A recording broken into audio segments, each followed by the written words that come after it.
Hello, everybody. Welcome to my review for The Walking Dead Season 9, Episode 3. This one was called Warning Signs.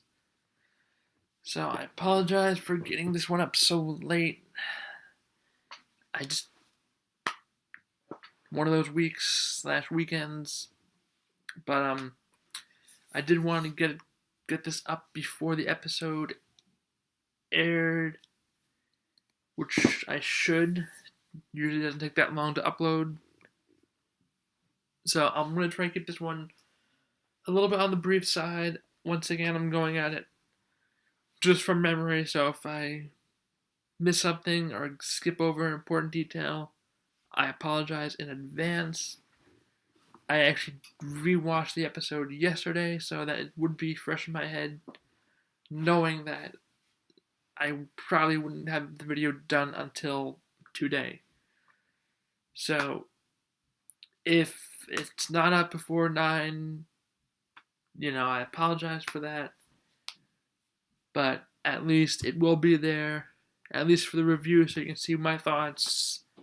Maybe I had different thoughts than you, whatever the case may be.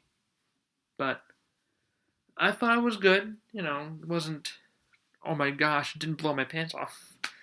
Like, it's one of those episodes that needed to happen,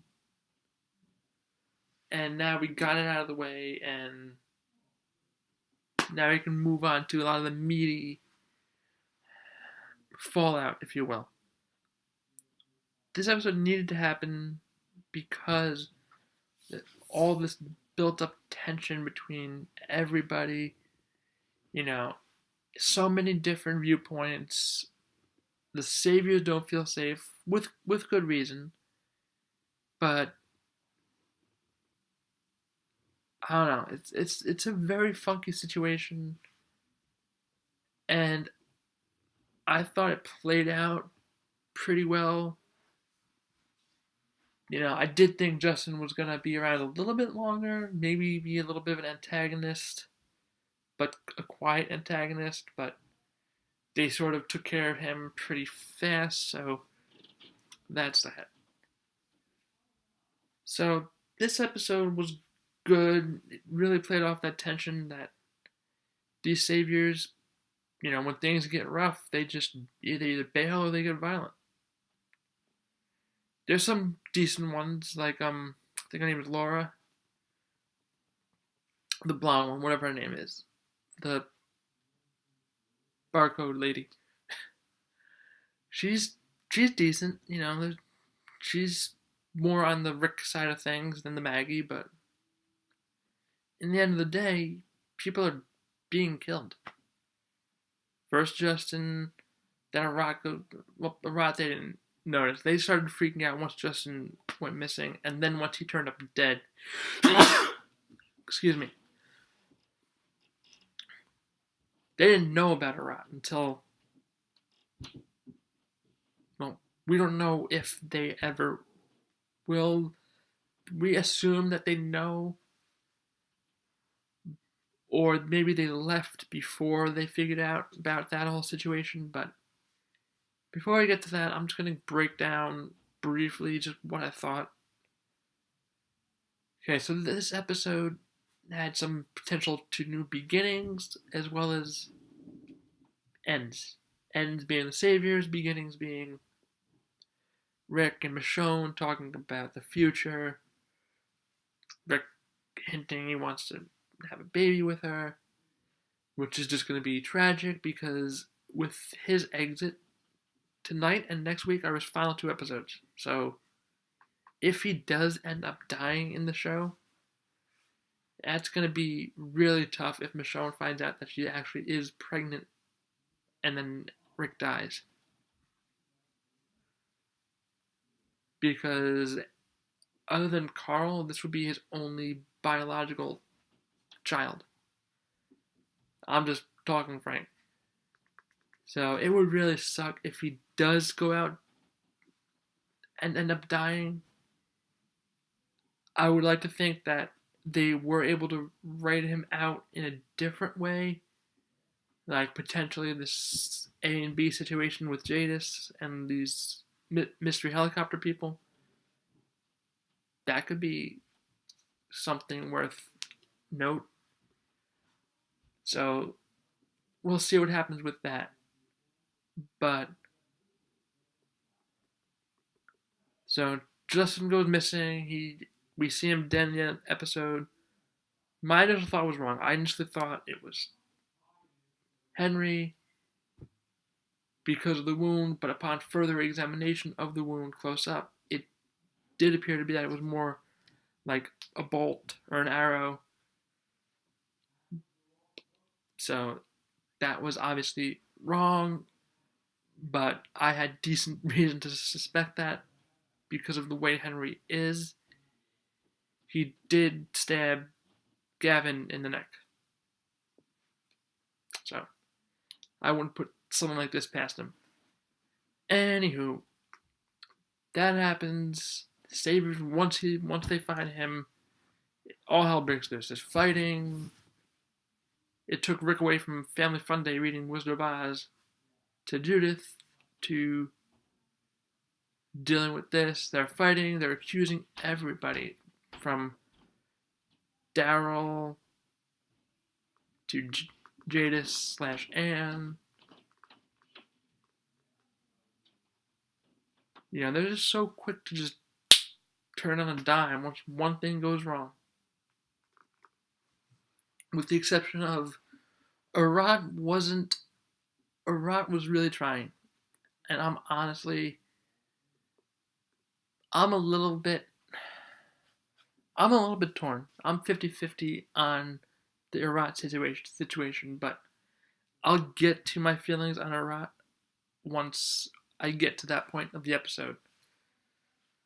But Laura, Arat, and to some extent Regina, the jury's still out on her. Because she wasn't one of the first ones to pick up a weapon, but she was one of the first ones to make an accusation towards somebody. So we'll see how that goes. But so Rick rides in the middle of all this chaos. Alden, I don't even know if I'm saying his name right. Alden, I swear I thought I was reading Aiden at one point, because that logically makes more sense in my brain, but Alden, whatever you want to say, I'm just going to call him Alden. If I'm wrong, I'm wrong. He tries to work things out with Rick. He thinks that some saviors should have guns if it's to the right people. You know, people like Laura, Arat, people who aren't going to be foolish and actually do harm with them. And I see his point, especially with Justin disappeared, you know, and then the whole Arat thing. I think that, I don't know, it's a tricky call. You give the right people guns, they can still wind up in the hands of the wrong people, and people can get hurt. You don't, all the saviors leave, which is exactly what happened. So all the saviors left, at least most of them. I didn't see Laura or Regina. I don't recall. I don't remember 100%, but they could still be around. I know Alden's still around. Maybe some of the people who were on his side back in season 8, maybe they're still chilling around too. I don't know. But this was a very good episode. It was almost like basically a whodunit. You know, people are pairing off. They're going into grids. Maggie and Cindy. I think the actress's name is Sydney. The character's name is Cindy. Yeah, the character's name is Cindy. I always flip-flop them. Maggie and Cindy go off, and they find this house. It's drawing walkers. They clear it. Nice little Night of the Living Dead homage there. And that's when they discover that Team Team 5 was supposed to get there as backup before Rick and Daryl and Rosita, before that whole mess got out of hand with Daryl having to come and save Cindy, and that's when they realized that Team 5, which was Beatrice and Arat. Beatrice and Arat. And somebody else, I think somebody else from Oceanside, was probably with them. That's just my guess. Seeing as how the way the episode ended. So, now things are getting even more tense. So, one thing I skipped over, Gabriel and Anne.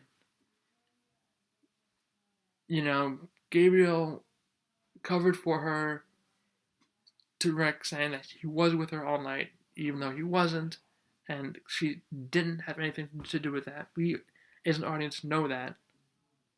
But given her history, how could they know? How could they be, certain one way or another? So Gabriel questions her, but still more on her side. He's just trying to cover every base and do his due diligence. He ends up following her. She goes to the heaps, is talking to the helicopter people. So she was trading people for supplies to this group, like whoever's flying the helicopter back and forth constantly. We still don't know what their range is. We don't know how many people there are. We don't know how far their range of operation is. We don't know what area it encompasses. Don't know anything about them. I don't know. I can't say 100% that they're from the comics. I don't think this has to do with New World Order arc, but I don't know enough about the New World Order arc. I still have not gotten to it yet. I'm still in the midst of finishing up the Whisperers and all that fun stuff, so the next book should be coming out shortly, so I'll pick that up, and hopefully that will have at least the beginning of a New World Order, which I think the show is starting with that woman. I keep forgetting her name. The woman with the records. That lady. So it'll probably come to me after I'm done wrapping up this video, but I just, for the life of me, can't picture it right now. And forgive me if I just shout it out in the middle of the video, if it comes to me. But so Gabriel follows her. She says he should leave with her.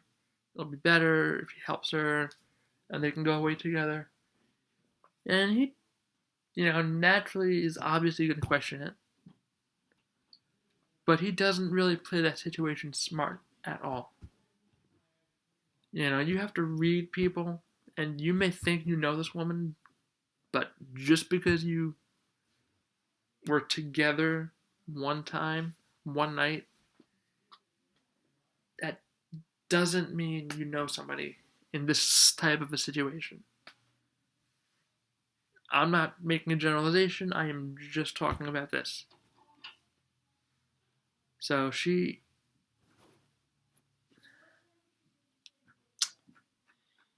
immediately tells her that he's going to tell Rick. Now, she's doing something you don't know. You know she's like trading people to this, whatever. And you're telling her that you're going to go tell Rick. Might as well just knock yourself out. Why don't you? Why? I don't understand why you would do that. She might knock him out anyway if he doesn't do it. She probably would have. But maybe play along a little bit more. Think.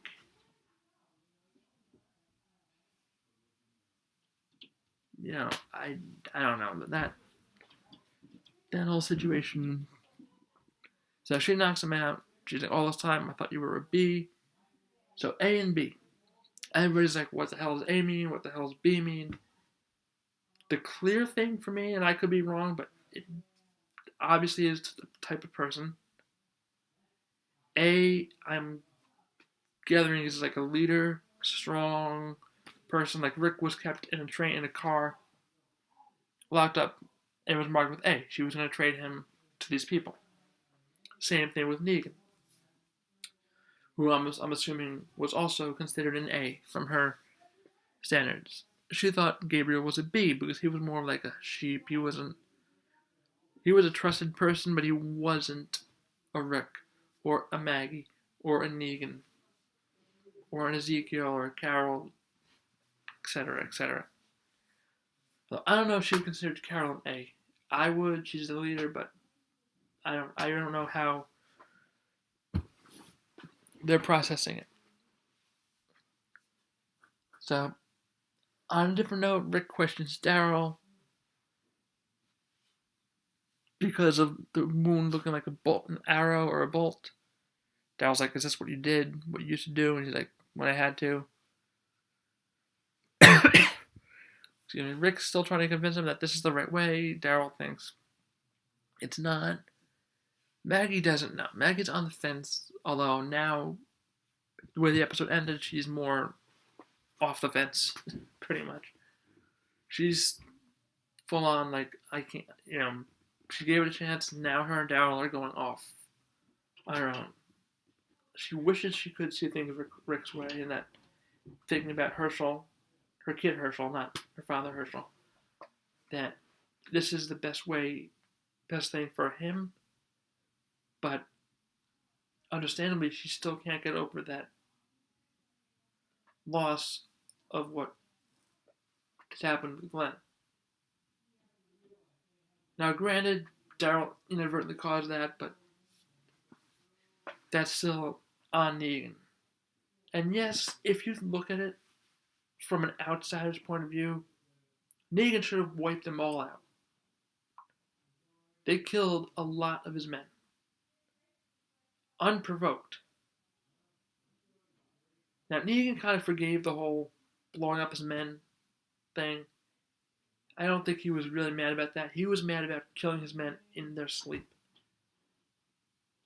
An unprovoked attack when you don't have all the pieces of the puzzle. You know just what Jesus and Gregory told you. Now, they had a reason to take out that biker gang because they confronted them. So you can't expect them not to fight back if they can. So, that's that on that one.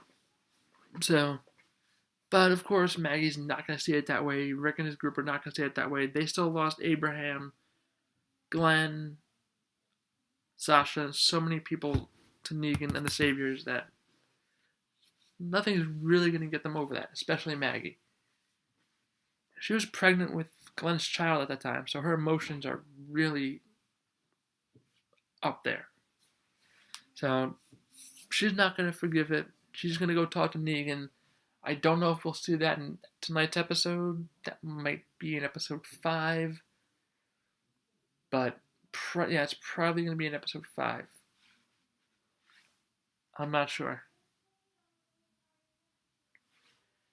But I'm still hopeful that things are going to work out in a positive way and that Rick doesn't die as a result of like Maggie or Daryl or something like that. But who knows? So I'm running off on a tangent here. We have the whole Arat situation. Maggie and Daryl discover it was Oceanside crew taking out everybody who had a part in the murder of their men. Arat killed Cindy's 11-year-old brother, saying that Arat was laughing doing it, and that does seem like an Arat thing to do. She was very gung-ho, yelling a lot. But I don't know, I'm torn. I do think Simon would have killed her if she didn't follow orders, given that Simon was going rogue at that point, and he wasn't following Negan's orders, just like he did with the trash heapsters. So I do feel for Arat to an extent, and I knew she was gonna end up dying. I knew Daryl and Maggie were gonna walk away and just let things play out. But it really hit home to Maggie that Cindy said that the thing that sparked this was her killing Gregory. That showed them that they don't have to just follow whatever Rick says. And that leaves this problem of there's no unifying code. There's no way of this is what we do, this is what we don't do, and this is what happens when people don't follow the rules. There's a chance, obviously, even if that does happen, who's going to enforce it? You got to really play with it and really think it through. And then we have Rick and Carol. Carol sort of wanted to end things before they began. They come across this savior, I forget his name. One of them was like JD, pretending to be a walker. One grabs Carol, has a knife to her throat. Rick draws his gun. They do a nice little thing. Carol sneakily has her knife in hand. Rick pretends to give up, stab. He's like, "Oh, why not just end me? Because every life counts." So they should be pretty grateful that they're not all dead, but they're not. And I think why they're mad and why they're leaving. At least most of them, but then Daryl and Maggie leave, and yeah, that's just about all that I want to cover in this video. I don't know. I think I can give this one a 9.5 out of 10. Top 5 moments. Let's see.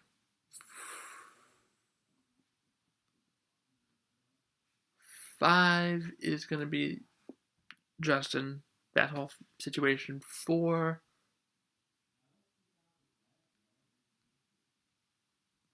the scene at the house, the abandoned house, Night of the Living Dead sequence.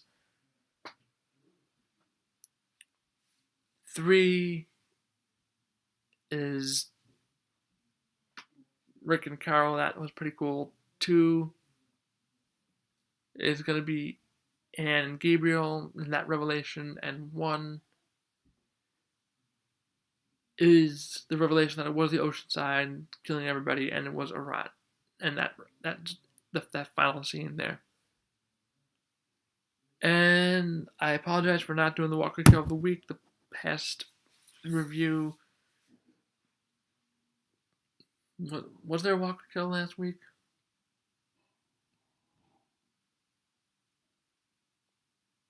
Yeah, there was. It was Rick's Lincoln log rolling thing. This week, I'm gonna give it to Cindy. I think that's my first one I've given to her. She with her pitchfork kill. So that's gonna do it for this video. I apologize, it ran way longer than I wanted it to, but I will see you shortly for my prediction video for episode 4. Andrew Lincoln's second to last episode as Rick Grimes, so really interested to see how this is going to play out, but I'll see you guys in the predictions. Deuces.